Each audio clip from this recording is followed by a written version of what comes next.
എനിക്കിഷ്ടപ്പെട്ടതല്ല, തീവ്രവാദികൾ വന്നിട്ട് ഒരു വെടിയുണ്ട, ഒറ്റ വെടിയുണ്ട വെച്ച് കേരളം എന്തോ ഒരു അഭ്യാസം നടത്തിയത്. ഞാൻ കാശ്മീരിൽ നമ്മുടെ അന്ന് നമ്മുടെ പ്രധാനമന്ത്രിയായിരുന്ന നെഹ്റു എന്നെ വിളിച്ചിട്ട് പറഞ്ഞു, കേരളം എത്രയും പെട്ടെന്ന് അവിടെ കുറച്ച് തീവ്രവാദികൾ കാശ്മീർ താഴ്വരയിൽ ടെന്റ് അടിച്ച് കിടക്കുകയാണ്, അവരോട് തുരുത്തണം എന്ന് പറഞ്ഞ് അവിടെ ചെന്ന് കഴിഞ്ഞപ്പോൾ എൻ്റെ പൊന്നു മോനെ ഇവരെന്തൊക്കെ പേര് വിളിച്ചിട്ട് നിങ്ങളുടെ അച്ഛനോട് അമ്മയുടെ ഇറങ്ങി വേണമെന്ന് പറഞ്ഞിട്ട് ഒരു വരുന്നില്ല, ഒളിച്ചിരിക്കുമ്പോൾ പുറത്തിറങ്ങാം.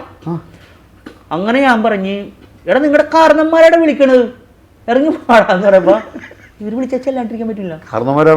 അപ്പൊ മോനൊന്നും ഓർക്കണം, എന്റെ കയ്യിലൊരു തോക്കൊണ്ട് ഒരു ഉണ്ടുണ്ട്, അവര് 6 പേരുണ്ട്, 6 ഉണ്ടുണ്ട് അവരുടെ കയ്യില്. അങ്ങനെ എന്ത് ചെയ്യുന്നതിനോട് ഇവര് 6 പേരും വരി വരിയായിട്ട് വരികയാണ്. ഞാനൊരു ഓലക്കീറിന്റെ ഇടയിൽ കൂടി തോക്കാൻ വെച്ചിട്ട് ഒറ്റ കിട്ടകടിരുത്തി ഈ ഉണ്ടങ്ങാട് പാഞ്ഞു ചെന്നിട്ട് ഈ 6 പേരെയും തുളച്ചിട്ട് നീ 7ാമതൊരാളുണ്ടാന്ന് നോക്കി ഉണ്ടെന്നിട്ട് അവിടെ നിന്ന് ഇവിടെ ചമ്മിപ്പോയപ്പോ അങ്ങനെ ഉണ്ടവിടുന്ന് പറഞ്ഞിട്ട് നമ്മുടെ ആ കോടനാട് വനത്തിലുള്ള വീരപ്പൻ ഒളിച്ചിരുന്ന അവിടെ ചെന്ന് വീരപ്പനെയും കൊന്നിട്ട് അവിടെ തന്നെ സമാധിയായി എന്നാണ് പിൽക്കാലത്ത് അറിയാൻ കഴിഞ്ഞത്.